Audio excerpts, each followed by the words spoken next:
Welcome to Indications and Warnings with Chuck Pfarrer, co-produced by Alan Brewer.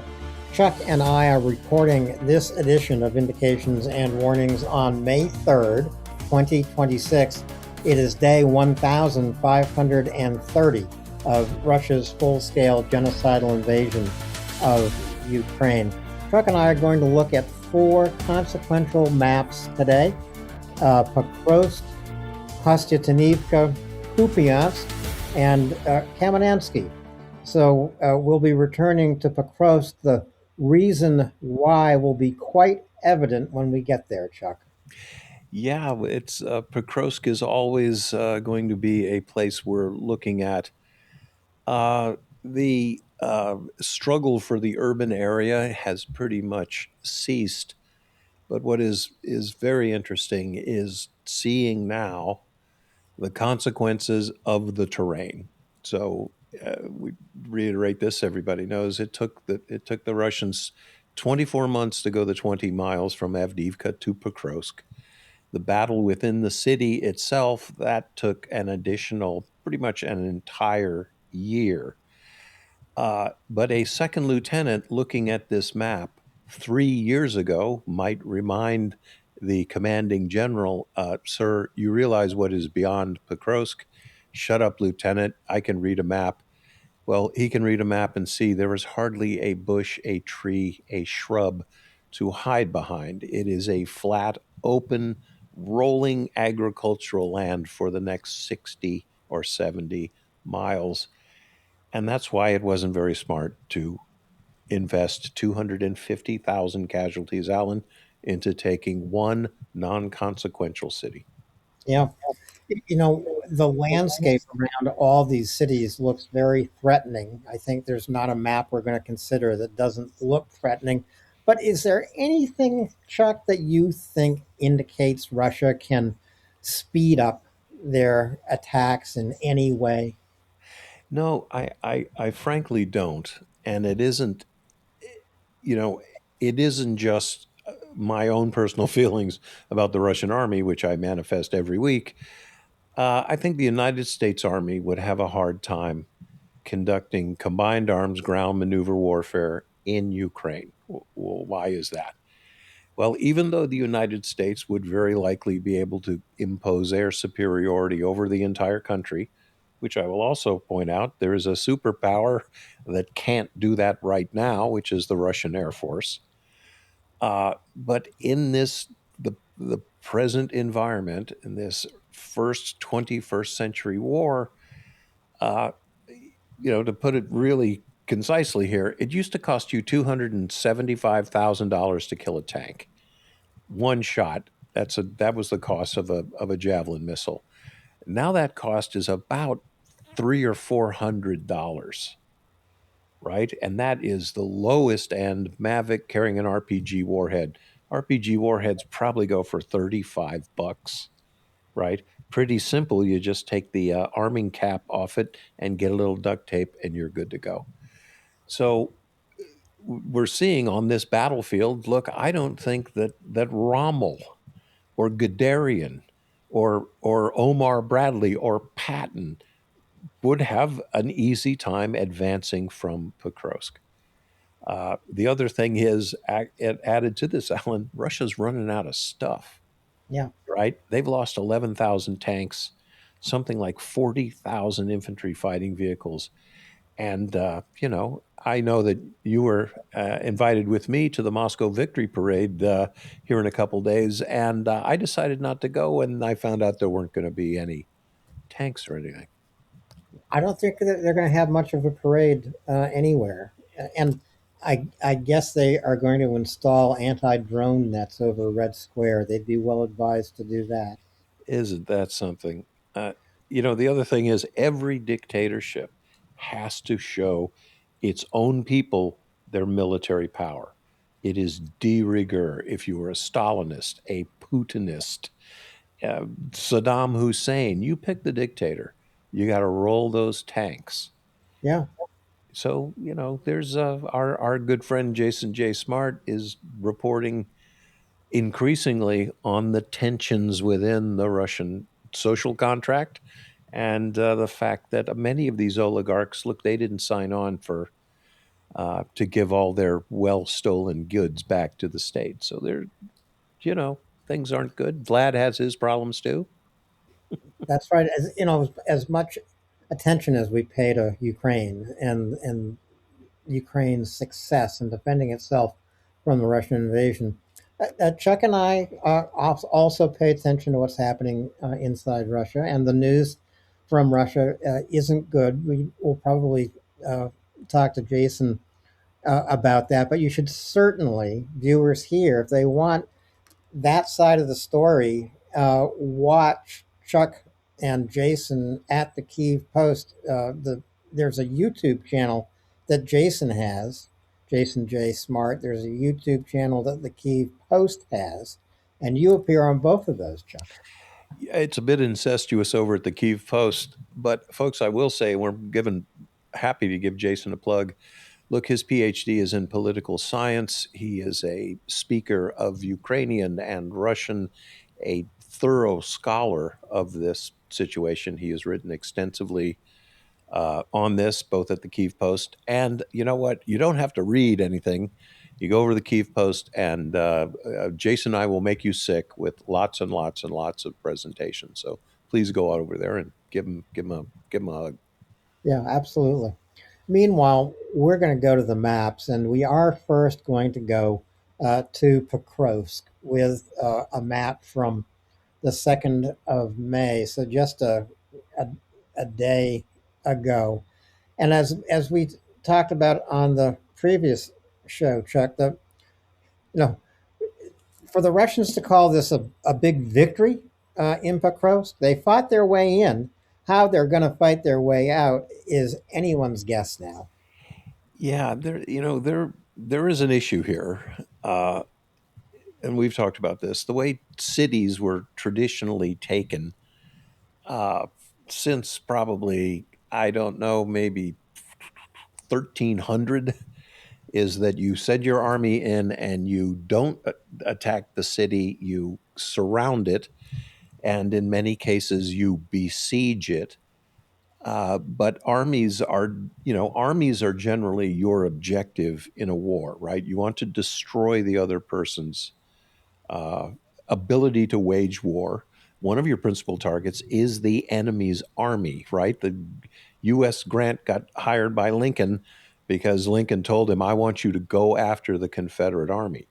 I don't care if you take Chickamauga or Jackson, Mississippi. I want you to destroy the Army of Northern Virginia. Yeah, Okay, well, the Russians can't do that.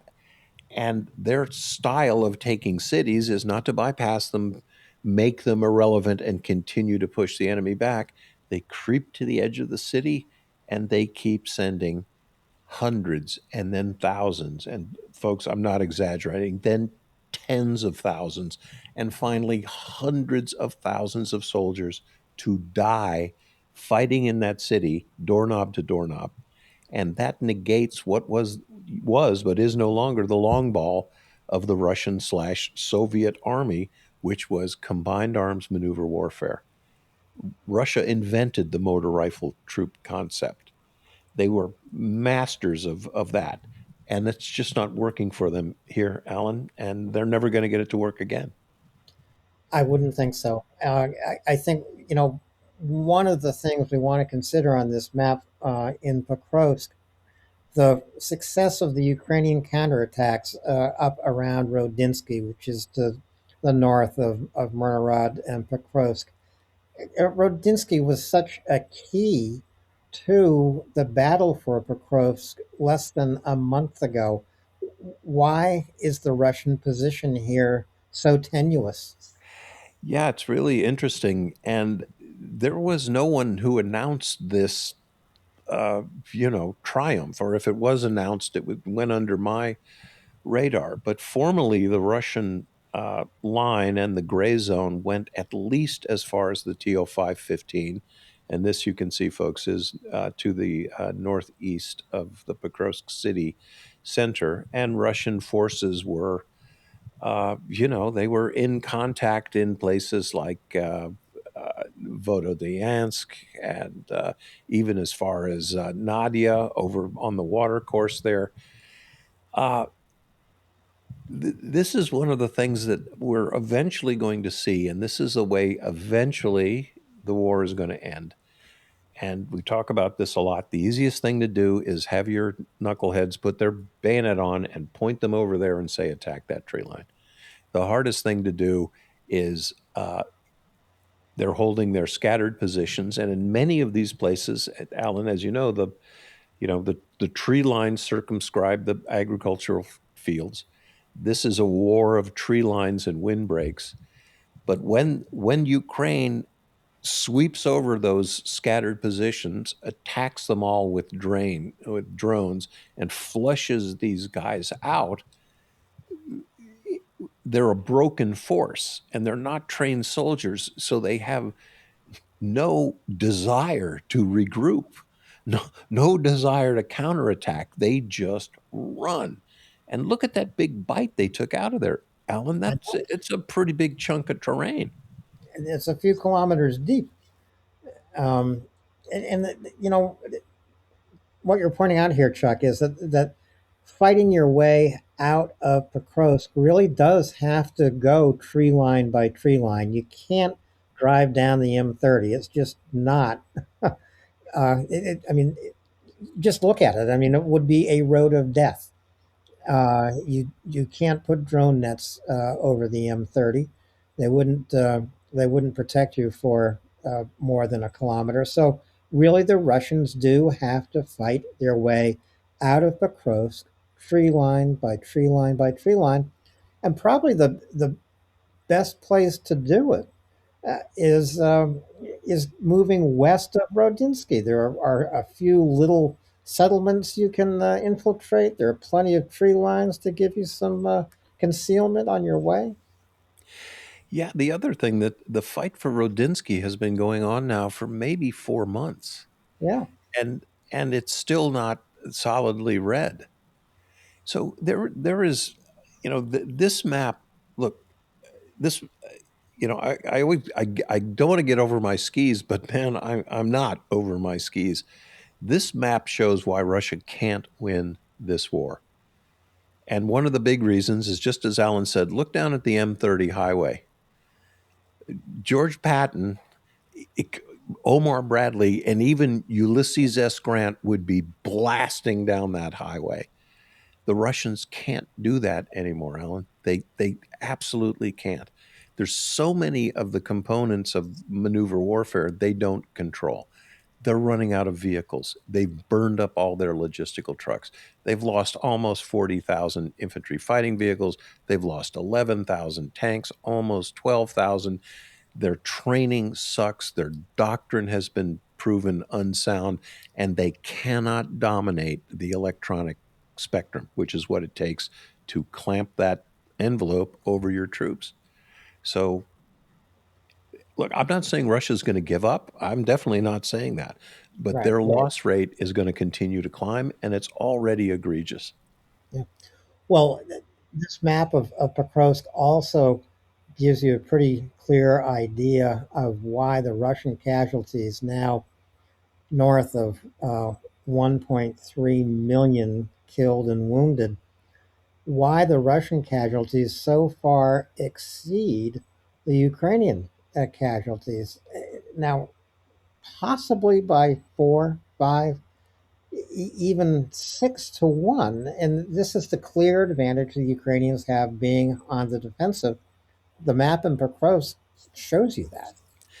Yeah, and it's the generally accepted casualty ratio, solidly backed up by doctrine and past history, that defenders will suffer less casualties than attackers, that people on the attack generally need at least to outnumber their opponents 3 to 1 at the point of attack. Generally, 5 and 6 to 1 is better. And the casualty ratio is sort of accepted, that 4 or 5 Russians will perish for every Ukrainian casualty. But that throws out some of the outliers, which are, you almost have to throw them out. and that is two battalions destroyed in Kupiansk in about 70 minutes, 500 Russian casualties in 70 minutes. The battles of Vuhledar 1 and 2, the same thing, maximum destruction and zero Ukrainian casualties. Now, Right. all of that, of course, due to the drone, but that's what Russia is facing. So it's going to be interesting to compare this Pokrovsk map to Kostiantynivka, and I think that's really the map we should go to next, Chuck. Kostiantynivka, of course, one of the fortress cities in the east. The huge problem in Kostiantynivka, and it's a problem uh, throughout the east. The Russian glide bombs, and the Russians will launch 1,000 glide bombs a week along the zero line and into reachable Ukrainian cities. Well, every fortress city in the east is reachable by Russian glide bombs. They've hit Kramatorsk with glide bombs. They've practically destroyed Kostiantynivka with glide bombs. They have now rubblized Kostiantynivka, which the Russians seem to think is easier to infiltrate than a standing city. I'm not sure if they're right. I don't know if they're right either. But we were talking about this back in the days of the battle for Severodonetsk, back in the early days of the Battle of Bakhmut. I can remember we drilled right into the battle for Patrice Lumumba Boulevard there in the east-west road in Bakhmut, and this sort of the Russian willingness to engage in bloodbaths to take cities. I was still resisting it in my brain and thinking, look, they're going to come to their senses. They can see this isn't going to work, but they have only quadrupled down on it. It took them the staggering amount of 150,000 casualties, at least a third of them convicts, others Wagner troops, but significantly the flower of their ground forces, Spetsnaz, naval infantry battalions, special operations forces that they simply burned up as shock troops. Uh, but here, and now we see in Pokrovsk, they 250,000 casualties. So to our Russian listening guests, if we just take the average between, let's just say, 200,000 people a city. Well, there are four cities up the highway here: Yeah. Kostiantynivka, Druzhkivka, Kramatorsk. What is the other one, Alan? Sloviansk. Sloviansk. You're looking at a million more casualties. 200,000. You're looking at 800,000 casualties just if we impart the casualty numbers that you've had in the past. And we completely ignore Ukraine's promise to kill 50,000 Russians a month. The math isn't mathing. I don't see Russia politically being able to survive this, Alan, but I don't see that they're going to have the beans, bullets, and band-aids either. I don't either. I mean, and also, when you look at Kostiantynivka, our old stomping grounds at Chaziv Yar up in the northeast corner here, really, without controlling Chaziv Yar, the Russians don't control an easy entry into Kostiantynivka. And even if they do control Chaziv Yar, which they don't, by the way, there is no easy entry into Kostiantynivka.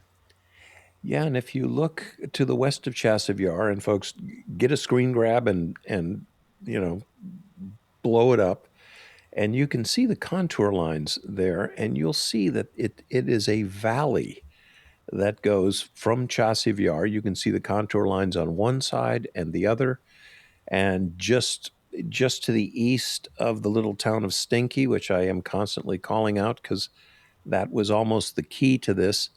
If you look, you see that valley is kind of dead ended. So if the Russians put themselves in that, truly the valley of death. So the whole key to the Battle of Bakhmut and likely the gateway to the fortress belt. You need to either go to the north or the south of that, but the terrain is truly favoring the Ukrainians here. And so, despite the fact of this being an extremely tough military objective, all Putin wants to hear, and all of his Gerasimovs and Shoigus and others of that ilk, they simply want to hear that you've taken cities, and they don't care the cost. They don't care that it's wrecking your army. They just want that city, and it's not working. Yeah. And I'll go back to the question from the top of the show, Chuck. Do you see any indication as we go from map to map to map, any indication that Russia can speed up its advance? Anything whatsoever in their favor? Well, let's say you have a military objective, and the first thing you do is you come up with a plan, then you brief the plan, and you identify all the units and vehicles and material and art, everything you need to do the plan. And then you have to concentrate the plan. So I've got the plan. I'm going to punch Alan in the nose, and I've got my fingers. Now I have to make a fist. Okay, that's concentrating the forces, and you got to do that somewhere, unless you're really freaking good, right? And you're pulling SEAL platoons from all over the place, and they magically converge adjacent to the enemy and execute it. But when the Russians try to put something together, they're concentrating their forces. Ukraine almost instantly knows about it. And they will, about a third of the time, they will attack the point of concentration. But what the Ukrainians delight in is the delicious irony of letting the Russians get into column and head for their objective. Then they hit the lead vehicle, the rear vehicle, and they wipe them out. So And twice the Russians have attempted these mechanized assaults in column out of Chasiv Yar, and I think they come out of Chasiv Yar for a reason. It's a pretty well supplied Russian depot with everything that they might need there. And from the hills of Chasiv Yar, you overlook the entire ruin of Bakhmut. Um, and the Russians probably could have surrounded Bakhmut. I don't see how the Russians can really surround these fortress cities. It's too difficult for them. it is, Alan, and they you know now look, they're truly running out of. The commanding general says, "Look, I've got this plan. I need 100 tanks." Dude, where are you going to get them? And you really want 100 T-62s? I mean, that's older than me. Some of them don't have radios. Some of them they don't have night optics. Even their analog fire control systems simply don't work. Beside the fact that the metallurgy is so bad that if something penetrates the hull, it'll blow up the carousel. But that's the whole thing, and it might not totally be on the Russians, but right now all the armies of the world have to figure out, how do you conduct maneuver warfare in a drone dense environment? And to our Russian listening guests, you're not going to figure it out in this war. You are not. I don't think they're going to figure it out in Kostiantynivka either. You know, there's no way of knowing where the pressure points on the zero line are going to develop in the course of the summer. We do know that the fortress cities in the east are probably the top priority for the Russians between now and October 1st. But I don't see any fast way for them to go through Kostiantynivka, and they have to get through Kostiantynivka to attempt to go along the course of the H20 to Druzhkivka, the next fortress city. We were on that road, Chuck, as you We know. were. Yeah. Absolutely. Well, here's another thing, that you look at Kostiantynivka and zoom in on the city, folks, and you'll see that there's only one way out of Konstantinivka, and I have the word tunnel written there. That's not good. That's not good. And if you look, that tunnel goes under this big hill, And remember, trying to attack up a hill is very difficult, and especially one that's fairly steep. If you zoom in there, you can see a number of contour lines, right? So this means this terrain is pretty steep. And I'll also point out from map research, some of it looks like an absolute cliff there, just to the northeast of the H20 symbol there. I've got a bunch of contour lines coming together, which means cliff. So it, it's well, see, and here's the other thing. So let's just say it's going to take 200,000 casualties, and it may well indeed to take Konstantinivka. What comes next? Right? Let's solve the problem of that tunnel, and then we're going to attack Olishivo Drushkivka. Yeah. I, I Alan, that's just it. It. None of this makes any sense. And there's no real alternative route to Drushkivka. You cannot go to Drushkivka. If you look at the west edge of the map, this is one of the great values of Chuck's maps. You can see the topography here. It is high ground to the west of Drushkivka. Absolutely perilous for the Russians to try to advance into Drushkivka along the western edge of this map because we can all see those hills. Yeah, and one of the hardest things, if you're a ground combatant, you get up every morning, and the first question you want to know is, what is the enemy going to do? Right? In the case of this war, Ukrainian commanders don't have to ask that question because the Russians will oblige them by appearing in front of their weapons every day. Right? They just keep coming. They just keep doing the same thing every day, again and again, everywhere on the battlefield, Alan, and that's why they lose 2 battalions every day. 500 people in a big battalion, they lose 1,000 people every day, 7 days a week. That's And not a winning strategy. no, and yes, Ukraine wants to kill, wound, or capture 50,000 Russian troops each and every month. They haven't done that yet, but they were. It was more than 35,000 in the month of April, and Ukraine improves its defensive performance almost every single day and week. And this is because of how information gets back to command and control and also to engineers right from the zero line. I mean, look, they you're talking about engineers in a drone workshop on the phone with a soldier on the front line. it and what's amazing to me, having been in the development pipeline for a lot of stuff, you get a soldier from the front, he calls up an engineer and he goes, "Hey, I got a good idea. I want to try this."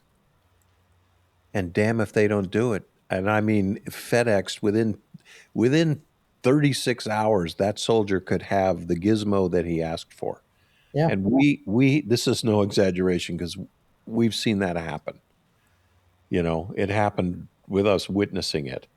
yeah. So, uh, wow. Yeah, Well, Alan, I just don't know. I keep being amazed. Look, this information has to be pooling up and coming back somewhere in the Russian chain of command.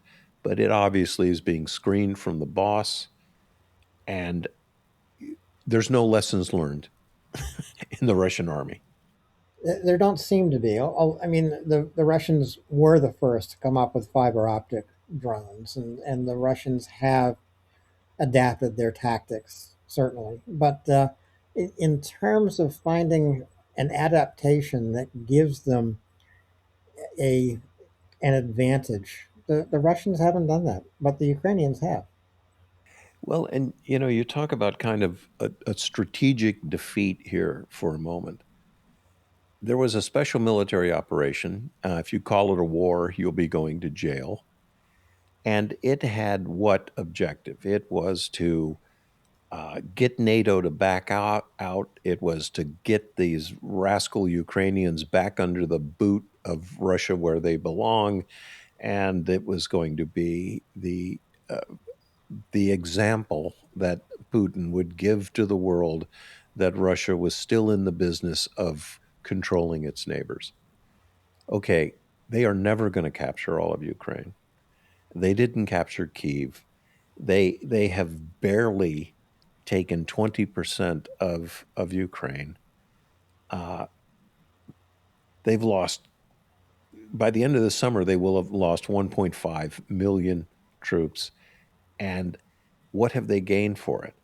Every city they have liberated is like, it's like the set of the Omega Man. There's just it's destroyed, it's blasted. There's no infrastructure, no water, no.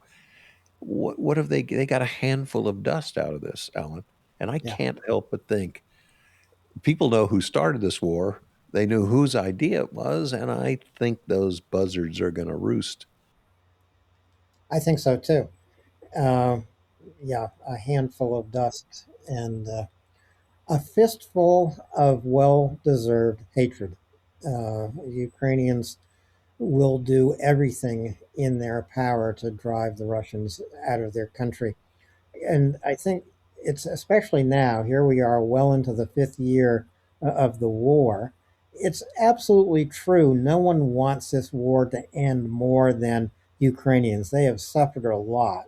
But there is a big difference between wanting the war to end and surrendering yourself and your families and your towns and your cities to Russian oppression.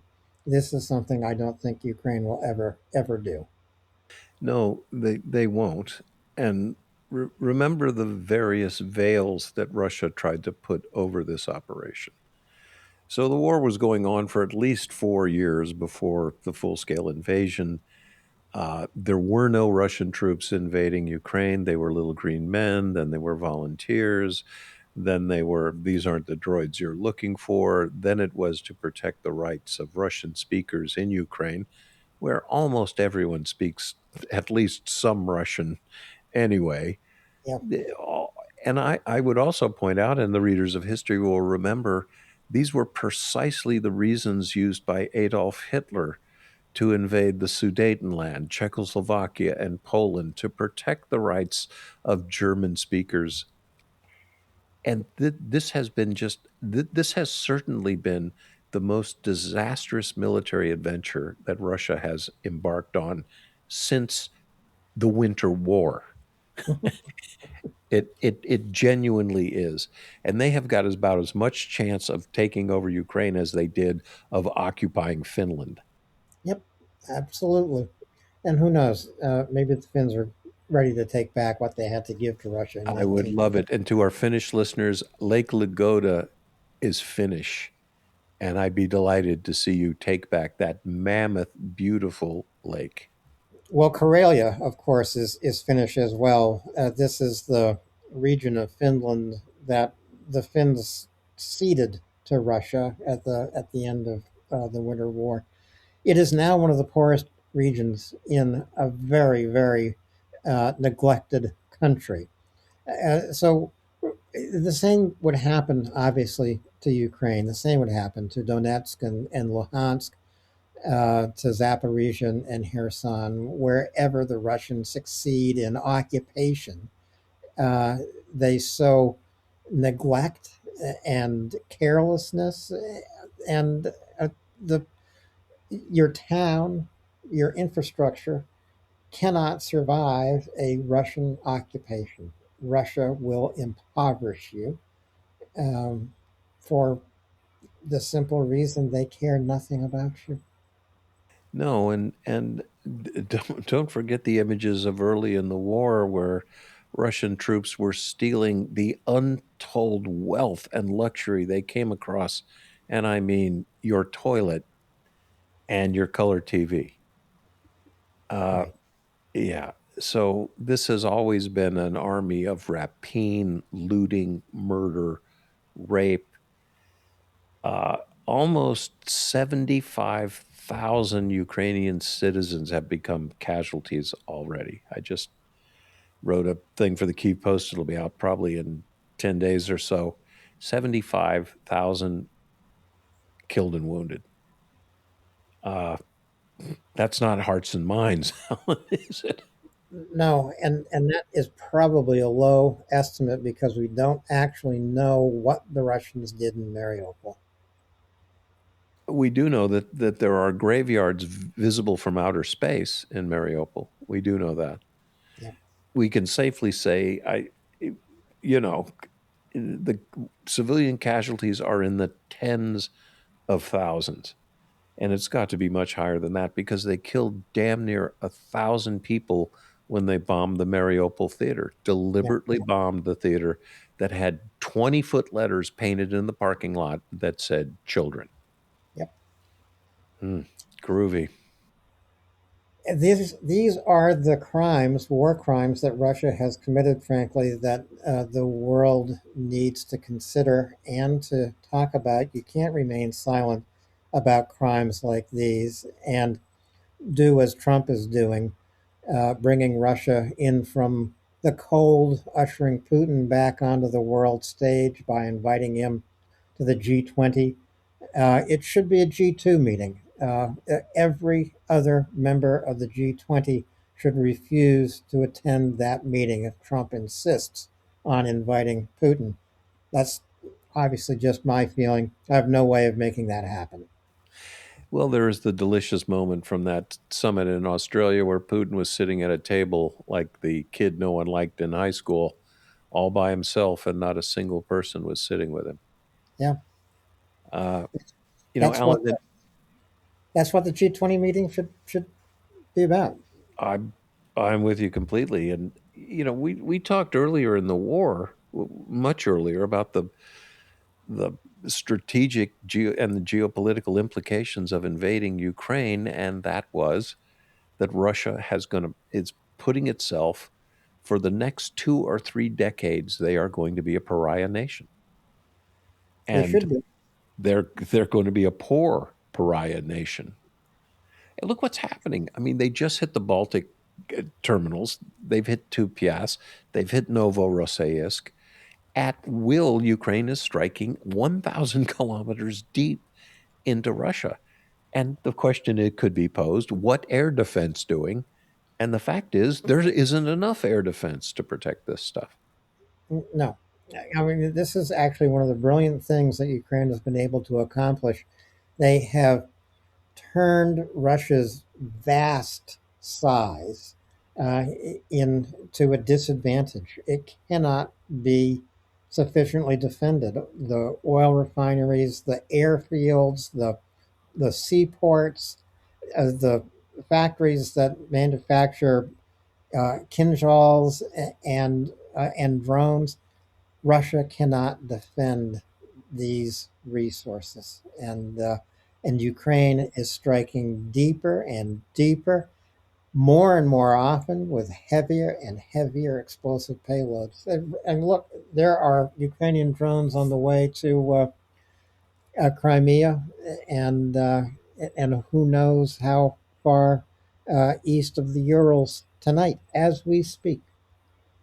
Yeah, and there's, sometimes I like to drill down to this level, nuts and bolts here, to kind of give the listeners an idea of the challenges that Russia faces. So we have to pass the oil. It's a pumping station and a basically a reservoir for petroleum. Uh, Russia has lost somewhere between 20 and maybe 40% of their total air defense capability because Ukraine has taken these things out. So Putin has to keep 26 Pantsir systems around his house and his hunting lodge, and the number is in fact 26 devoted to presidential protection.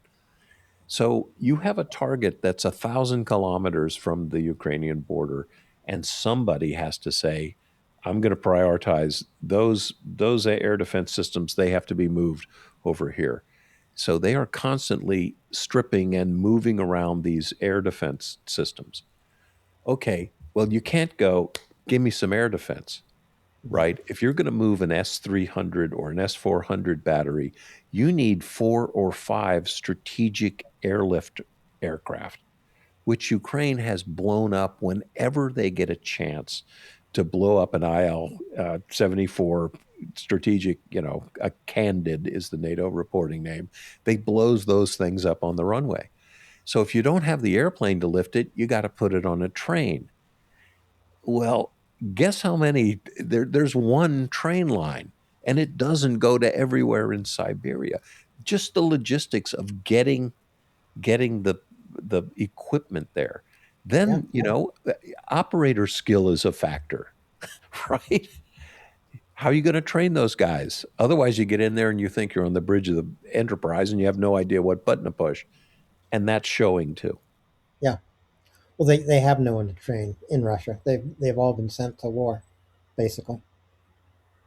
And the one it was probably 3 years ago, Chuck, when you and I first started to talk about what we called a pinprick strategy that Ukraine had launched using its longest range drones and missiles, not all necessarily Ukrainian made and Ukrainian invented, but using its longest range um, weapons to just by pinpoint and pinprick to start to aim at Russia's oil industry. And no one thought it would work. Yeah, it's working. That's look, that's Putin's moneymaker, as we all know. He has a commodity that he has to deliver to his customers, and now his ability to uh, process this stuff to deliver it onto oil tankers. And I am happy to always remind people I just didn't think he'd invade because of geography for one thing. Now the Baltic is completely ringed with hostile powers. Yeah. The other thing that always occurred to me, Alan, he needs to move this oil, and the Black Sea has got one little tiny opening in it, and it isn't that big. And Ukraine has hit dozens, dozens of shadow fleet tankers that are going to Novorossiysk to load oil, and Ukraine always hits them when they're empty and when they're going in. And that was one of the reasons I thought, look, he cannot be this stupid. He he he cannot be this stupid. But he has exceeded my very high expectations for him. And continues to. I'm sure that Thomas has probably put up some photographs or video of the fires in Tuapse and Novorossiysk at Perm. This is from a strike just overnight and up on the Baltic port of Primorsk. All of these places inside Russia are on fire, and the Russians can't put the fires out.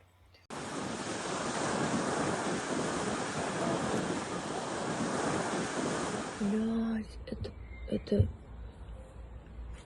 блядь, просто ебануться, сука.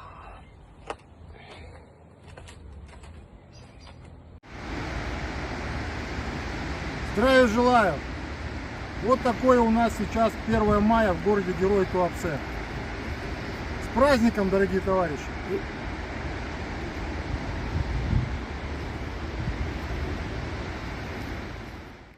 So we're going to go back to the maps, and the next map we're going to go to actually is for a very specific reason. We left Kostiantynivka. We're going to Kupiansk, and actually this is a map from today, Chuck, from today, May 3rd. The reason we're going to take a look at Kupiansk is this is the remnants of a Russian infiltration force in the center of the city. The Russians have announced 4 times that they have occupied Kupiansk.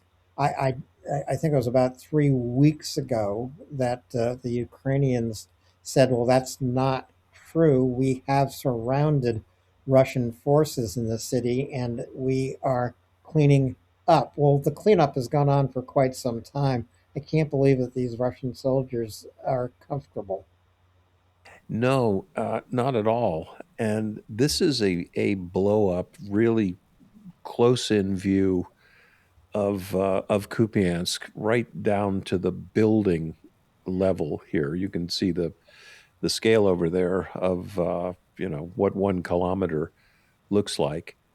So if we start at the intersection of the P79 and the H26, right, which is in the southern end of the urban area, there's a call out there pointing to the cut rail bridge.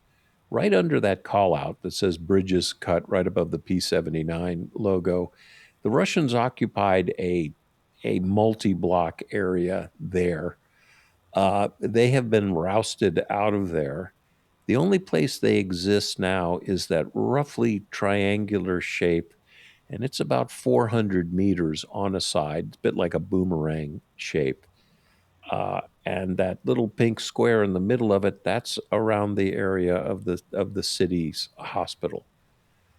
Um, so there are somewhere between, I don't know, somewhere between 20 and, I'll give them credit, 100 Russian soldiers, but I think the number is somewhere around 50, so a little bit more than a platoon size.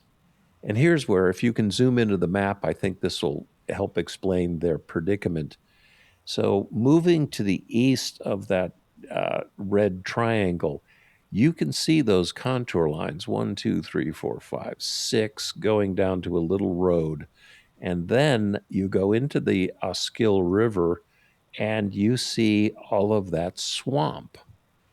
Well, the only ground line of communication and supply, right, the Glocks going in there, the Ukrainians control the highway, the P79, and the only way to get in there is that little road. And then, first of all, you'd be traveling through the swamp. There's not a lot of cover, though there is some. And then you'd have to move up that hill. The Russians are still filming themselves infiltrating the city through a gas main. And to our Russian listening guests, if you are crawling down a pipe that's about 600 meters long and only goes straight, you're just looking for a chimp like me to be at the end of the pipe and just firing bullets in it. And we know how that will work out. But Alan, it's again, this is sort of one of those things. The Russians are in this vicinity of the hospital. They don't have food. They don't have water. They're being resupplied with ammunition and water by individual Russian drones, which don't always get there. The incredible thing is they don't care how many people die trying to get into this hopeless situation. And any Russian who is in there, look, you realize you're not getting out. You can, however, put your hands up and walk out of the building. But those are your options. Yeah, this would appear to be an infiltration really without a plan behind it. If you ask me, it was infiltration for infiltration's sake. Um, what did the Russians think they could do if they got 20 or even 100 soldiers into the center of Kupiansk? It was just begging the Ukrainians to cut them off. You know, I was always taught to solve problems by turning the whole thing on. Don't solve your military tactical situation. Look at what the enemy would do.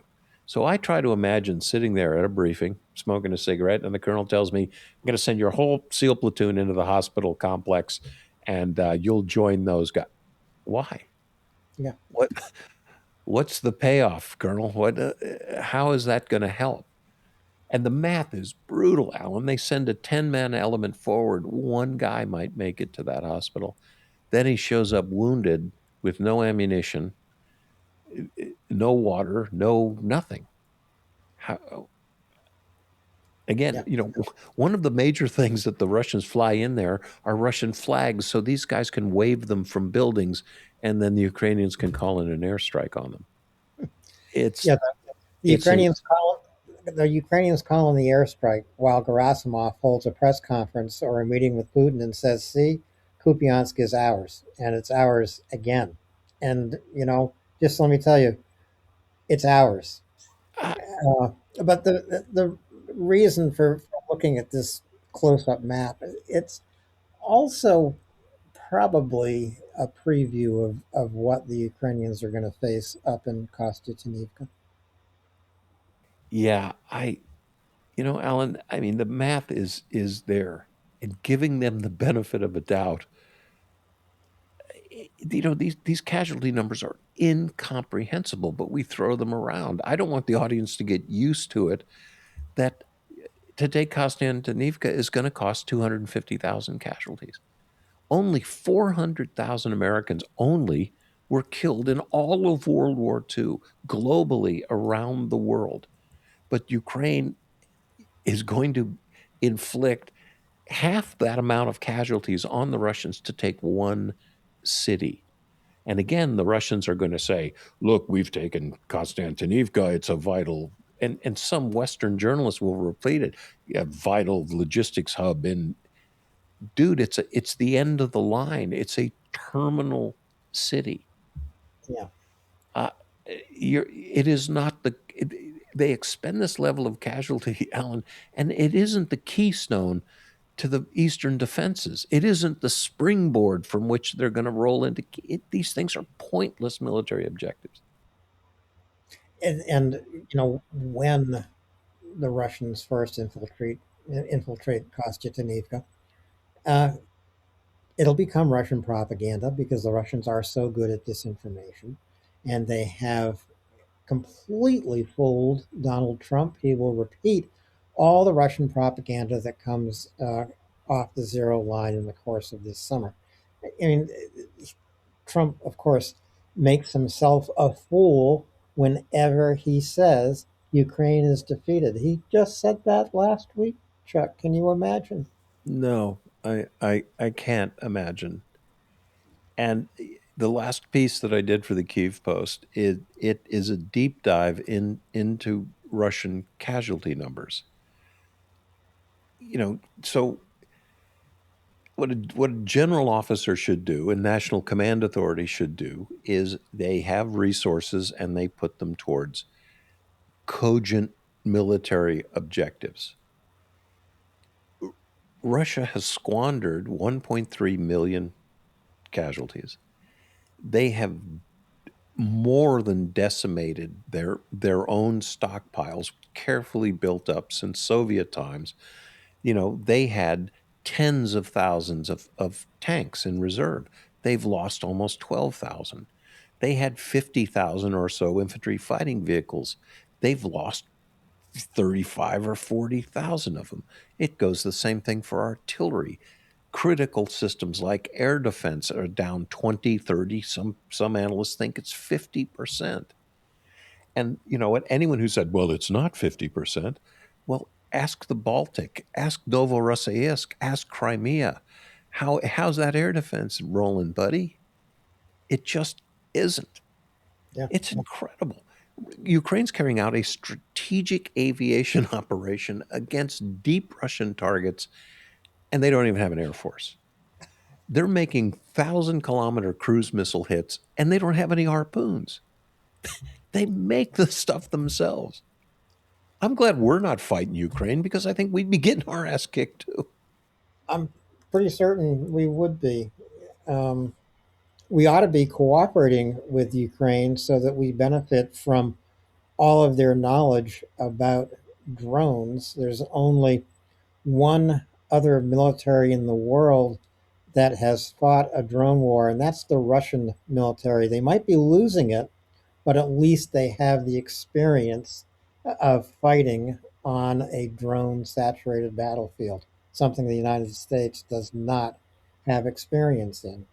No, I folks, I don't want anyone to think that I am making excuses for anyone in Washington. I am not. But I came across a quote from President Eisenhower, and he stated at the inception of NATO that if American forces were still in Europe within 10 years, that the purpose of NATO would have failed, i.e., that the whole purpose of NATO was to bring European defenses up to a level sufficient to deter the Soviet bear. And I don't think anything is really going good. However, Europe does appear to be stepping up. They are a much more reliable ally than the United States. And that golden opportunity that Uncle Sam would have to interact with the Ukrainian armed forces and, frankly, be instructed on how to win a 21st century war. I hate to think that that opportunity, Alan, is being thrown away. And maybe it is. It's already been thrown away, and so has the opportunity to reinvent your own defense manufacturing industry. Because one thing the United States has trouble learning is how to do it faster, cheaper, and better. Three things the Ukrainians could teach us, especially when it comes to air defense. Completely. And and that is the industrial military complex, which hippies like me were happy to talk about in the 70s. Those words came out of the mouth of General Eisenhower. He saw that conglomeration as an impediment and even, a threat to liberty in some cases. But there's the other thing. You have the industrial military complex and they don't want faster, cheaper, and better. Yeah. They want big R&D programs and this and that, and that's what they're geared for. But that adroit convergence of technology and, dare I even say, genius that Ukraine has, and the fact that somebody on the battlefield can say, look, I need 6 fins on that, not 3. Bang, you got it. Here it Yeah. is. Yeah. I Test it need on the battlefield. I need a forward-looking camera. I need a backward-looking camera. I need a downward-looking camera, and I need this drone to stay in the air for at least 90 minutes. And these are all uh, problems that are solved on the zero line by do-it-yourself soldiers, frankly, and solved back in the workshop by engineers and inventors. And it is just a remarkable thing to see right before your eyes. Right before your eyes. And there is an outcome looming that is certainly in the contingency tree. Could this happen? Russia isn't even necessarily defeated by Ukraine, but Russian ineptitude on the battlefield defeats itself, right? They expend. Look, how bad does it have to be when you don't have tanks rolling through for victory parades? That should tell everybody what it is. There were units, that's all they did was parade, right? They painted the bogey wheels on their tanks white. That's all they did was parade. So let's kind of think about what's on the table here. Putin is like a guy betting in a Mississippi casino, and he keeps tripling down and he keeps effing losing. What does Yes, that look like 10 years from now, Alan? I think it looks like another, let's call it a big change for Russia. And I really think increasingly that's what's going to happen. and it'll be a really big change for Putin. Oh, yeah. I think he's going to look good in orange. Yeah, well, I don't think he'll get that far, but No, I don't think so either. yeah, I think he may have a heart attack or something. or something. Look, we're going to stick with the maps. This has been Chuck and I have been off air for a while. Sometimes schedules interfere with what Chuck and I prefer to do, and that's to bring you news and information about Ukraine. So, because that's what Chuck and I love to do, show us some love, subscribe, refer indications and warnings to others who want to know about Ukraine or understand why they have to care about Ukraine.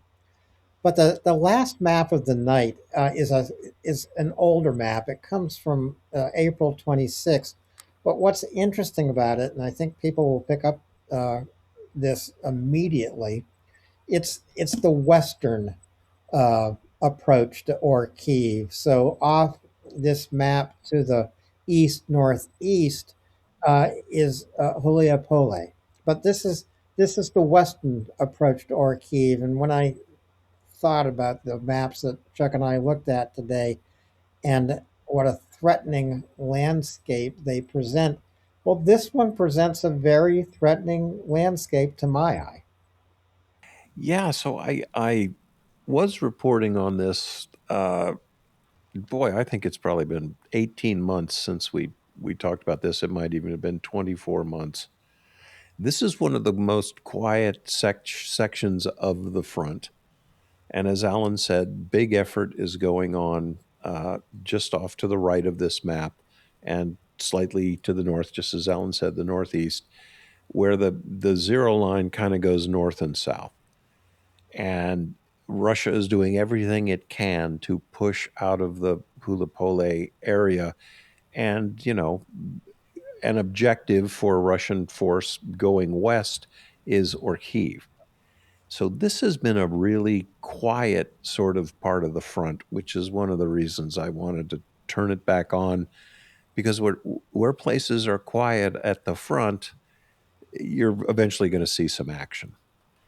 And the Russians, to the south of this map, there is a pretty long a Servivov line. There is a very strong series of interlocking defenses that the Russians have put together. Defensive positions inherently don't have any combat strength, right? I could have 1,000 tank traps and barbed wire and mines, but I need people to man that position, right? If nobody's there, all I need is wire cutters and a minesweeper, and I'm coming. Okay, to our Russian listening guests, as you probably know, if you are in this area, you are counting your lucky stars because there's not a lot of combat. But when you look over your shoulder, Russian listening guest, you know there's nobody back there, man. Okay. Everybody has been pushed up to the east. So, Alan, if a surprise move was ever going to get busted out in this war, this might be the battlefield that we're looking at.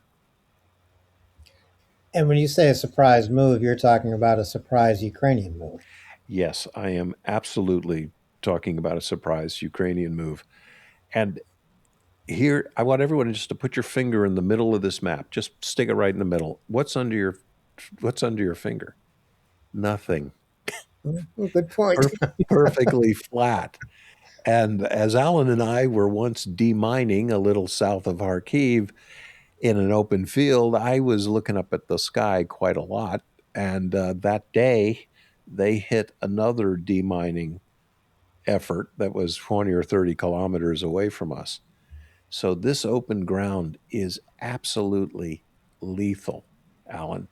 And it's a good, so if you still have your finger in the middle of that map, uh, look at the Russians. If you are heading west, 1, 2, 3, 4, 5, 6, 7, 8, 9, 10, I'm counting like 20 tree lines that they have to go to.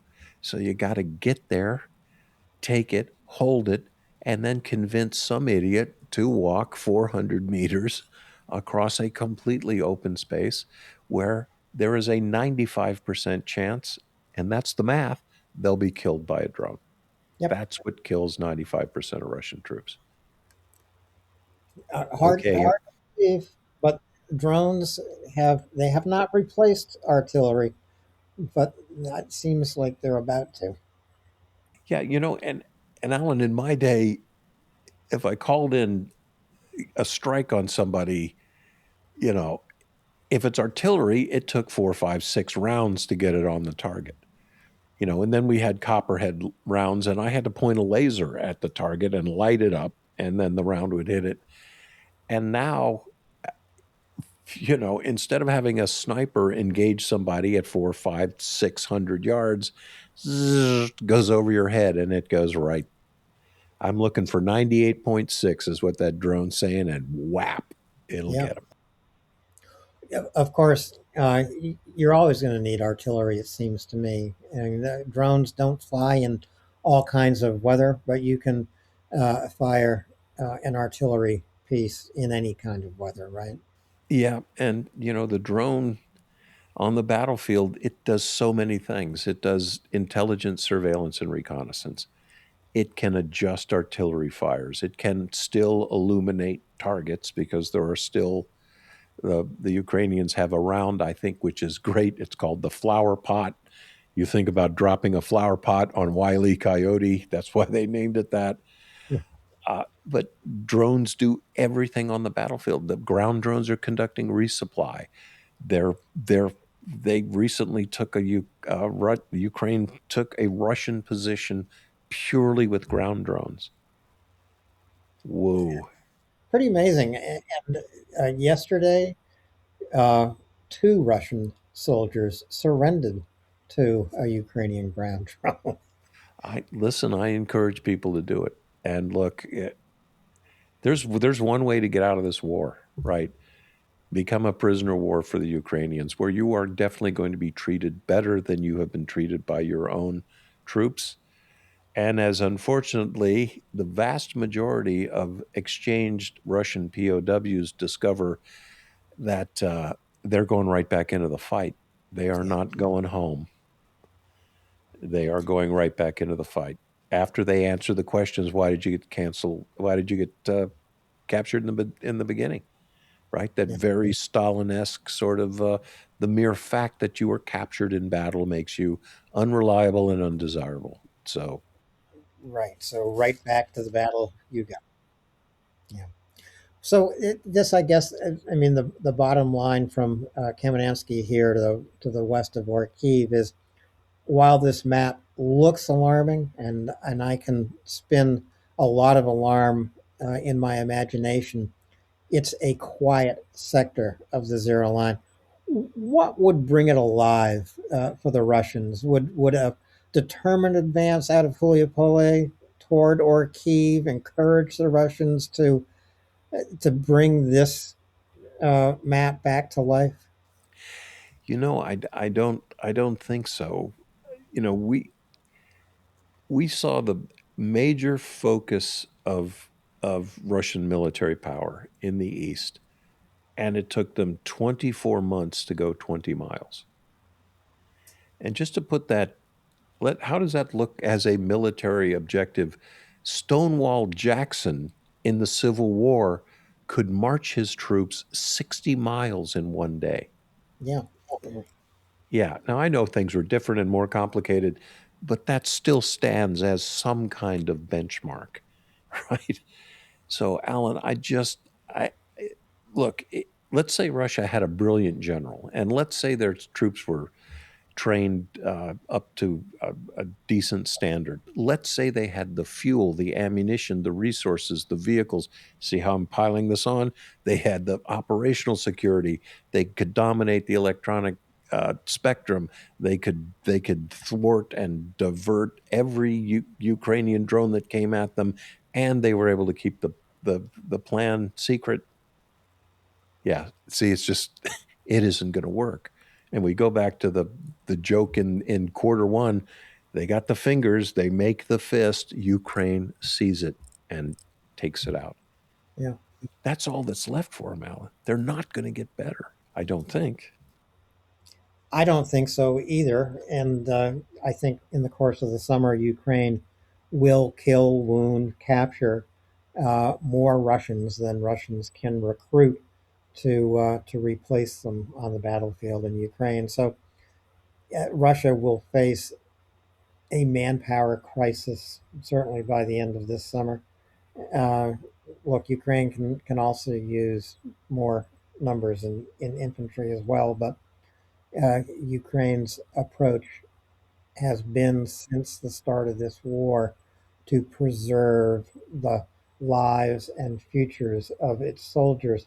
And that has been the motivation for innovating with drones on the zero line. Is, Chuck, we're going to say it till everybody starts to say it. Don't send a soldier where you can send a drone. Uh, Absolutely. I saw we talked in the last show. We talked about the looming shortfall.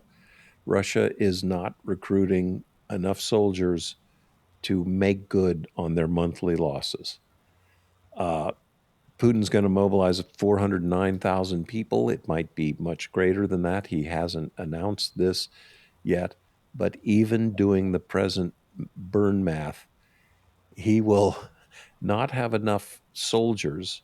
He'll have a 10-month supply of soldiers, and these are just casualties. So it's people in, they get whacked, not not accounting for increased casualties if he should put together any sort of great offensive operation.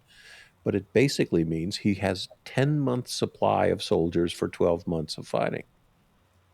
That that just it everything is being increasingly discombobulated here. His training's bad, his resources are bad. He's running out of money. The economy's bad. Everything is negatively inflected. Yeah. And, and finally, the Russian people are actually taking notice, um, maybe for the wrong reasons, but they are at least beginning to stir with some displeasure against Putin. We'll see what happens.